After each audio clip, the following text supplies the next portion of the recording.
Visakha beach రోడ్లో జరిగిన road ప్రమాదం ఏఎస్పీ నందకిషోర్ కుటుంబంలో తీవ్ర విషాదం నింపింది. ఆయన తండ్రి ప్రముఖ సాహితీవేత్త, రచయిత, వక్త దూసి ధర్మారావుతో పాటు నందకిషోర్ కుమారుడు దేవగురు కూడా ప్రాణాలు కోల్పోయారు. మరోవైపు సెవెన్ హిల్స్ ఆసుపత్రిలో కదలలేని స్థితిలో ఐసీయూలో నందకిషోర్, ఆయన కుమార్తె చికిత్స పొందుతున్నారు. దూసి ధర్మారావుతో ఉన్న అనుబంధాన్ని సాహితీవేత్తలు, విద్యావేత్తలు, ప్రముఖులు గుర్తు చేసుకుంటున్నారు. నేనే శ్రీకాకుళం, ఆంధ్రావళి ఆభరణం, ఆడపిల్ల లేని ఇల్లు, పువ్వు లేని కొమ్మ వంటి గొప్ప సాహిత్యాన్ని అందించిన ఆయన లేని లోటు తీరనిదని వారంటున్నారు.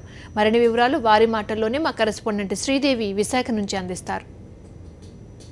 తాజాగా ఈ ఘటనలో గాయపడినటువంటి వారిలో ఏఎస్పీ నందకిషోర్ ఉన్నారు, ఆయన కుమార్తె ఉన్నారు, అలాగే కుమారుడు దేవగురు కొన్ని గంటల క్రితమే అబ్బాయి తుదిశ్వాస విడిచాడు. ఇక తండ్రి కొడుకుని కోల్పోయినటువంటి దుఃఖంలో తీవ్ర మనస్తాపానికి గురయ్యారు నందకిషోర్. ఆయన ప్రస్తుతం సెవెన్ హిల్స్ ఆసుపత్రిలో ఇక్కడే ఉన్నటువంటి ఏదైతే ఉందో ఈ ఐసీయూలో ఆయన చికిత్స పొందుతున్నారు. ఆయన ప్రస్తుతం ఎవరితో కూడా మాట్లాడలేని పరిస్థితి. ఆయన ట్రీట్మెంట్ తీసుకున్నటువంటి బెడ్ ఎదురుగుండానే కుమార్తె మంజిరా కూడా చికిత్స పోతుంది. ఆమె కూడా తీవ్ర గాయాలయ్యే కాళ్ళకి సంబంధించి. అయితే వీళ్ళిద్దరినీ పరామర్శించడంతో పాటు ఎవరైతే చనిపోయారో దూసి ధర్మారావు గారు ప్రముఖ రచయిత, ఆయనతో అనుబంధం ఉన్నటువంటి వాళ్ళు శ్రీకాకుళం నుండి చాలామంది వచ్చారు ఇక్కడికి.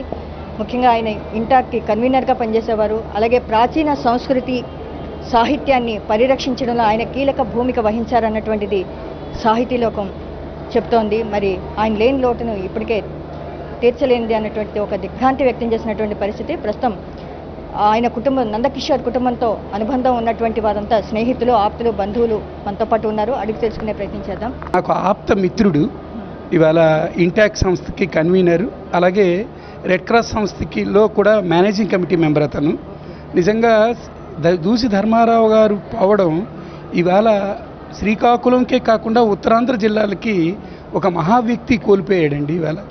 ఇవాళ నిజంగా మాకు దురదృష్టమైన అనుకోవాలి. అది ఒక మ్యాన్ మేడ్ ఇన్సిడెంట్లో ఇవాళ వాళ్ళ తాలూకా కుటుంబాన్ని మొత్తం చితికిపోవడం, ఈ స్థితికి భగవంతుడు ఇలా తెస్తాడని మేము ఎప్పుడూ అనుకోలేదు. అతను ఇవాళ ఎన్నెన్నో కార్యక్రమాలు ఇవాళ శ్రీకాకుళం జిల్లాలో చేశారు. అవన్నీ మరువరానివి. ఆయన అద్భుతమైన రచనలు ఎన్నో చేశారు. నేనే శ్రీకాకుళం, ఆంధ్రావళి ఆభరణం అంటూ శ్రీకాకుళం జిల్లా ఖ్యాతిని హిమాలయాలంత ఎత్తుకు తీసుకెళ్లిన దూసి ధర్మారావు గారు చేమంతుల రహదారులు పూయించి, పూలతోటలు పూయించి, సాహితీ పరిమళాలు శ్రీకాకుళం జిల్లా వాసులందరికీ నిలువెచ్చటి వేకువ అరుణోదయాలనిచ్చి ఈరోజు పడమటి కనుమల వైపు పయనించి అస్తమించడం అనేది చాలా విచారకరమైన విషయం. దీనికి శ్రీకాకుళం జిల్లా అంతా కాకుండా యావత్ ఆంధ్రదేశం అంతా శోక సముద్రంలో మిగిలిపోయింది. అతను అక్కడి నుంచే సాహిత్యం, ఉగాది సభలు, తెలుగు మహాసభలు నిర్వహించడం, అతను లేని లోటు నిజంగా శృంగారపడ్డ మొత్తం ఏడుస్తున్నది ఈరోజు. అదేవిధంగా కిషోర్ గారు కూడా స్నేహితులు అందరూ కూడా, అతని కుమారుడు కూడా ఈ ప్రమాదంలో చనిపోవడం నిజంగా బాధాకరం. ఈ మేషారు గుణం ఎలాంటిదంటే, మనం అప్పుడే వచ్చి పలకరించకుండా మూలలో ఉన్నా సరే, పెద్ద వయసు అయినా సరే మన దగ్గరకు వచ్చి ఏరా బాగున్నావు, ఎలాగున్నారు మన వాళ్ళందరూ అని చెప్పి ఊర్లో ప్రతి ఒక్కరిని పేరు పెట్టి పిలిచే ఆప్యాయత అయింది. ఆయన లేడు, ఆయన మనముడు లేడంటే తట్టుకోలేకపోతున్నాం మేము. ధర్మారావు గారు నేను మంచి మిత్రులం. ఆయన ఒక మంచి సాహితీవేత్త. ఆయన సాహిత్య సరళి ఆంధ్రప్రదేశ్లో నలుదిశలా చేశారు. అది శ్రీకాకుళానికే కాదు ఆయన లేని లోటు యావత్ ఆంధ్రప్రదేశ్కి కూడా ఆయన లేని లోటు స్పష్టంగా కనిపిస్తుంది. ఆయన ఆడపిల్ల లేని ఇల్లు, పువ్వు లేని కొమ్మ అని రాసి ఆడపిల్లల మీద అతనికి ఉన్నటువంటి గౌరవాన్ని ఆయన ప్రస్ఫుటంగా చెప్పారమ్మా. అలాగే ఎన్ని కావ్యాలు రాసినా, ఎంత పాటలు రాసినా ఈవేళ మన మధ్య ఆయన లేరు. చాలా దురదృష్టకరమైన సంఘటన ఏంటంటే, దూసి ధర్మారావు గారు ఆయన పోవడమే కాకుండా ఆయన కొడుకు ఒకే ఒక కొడుకు ఉంటే ఆ కొడుకును కూడా, అంటే మనవడిని కూడా పోగొట్టుకోవడం అన్నటువంటిది చాలా దురదృష్టకరమైన సంఘటన.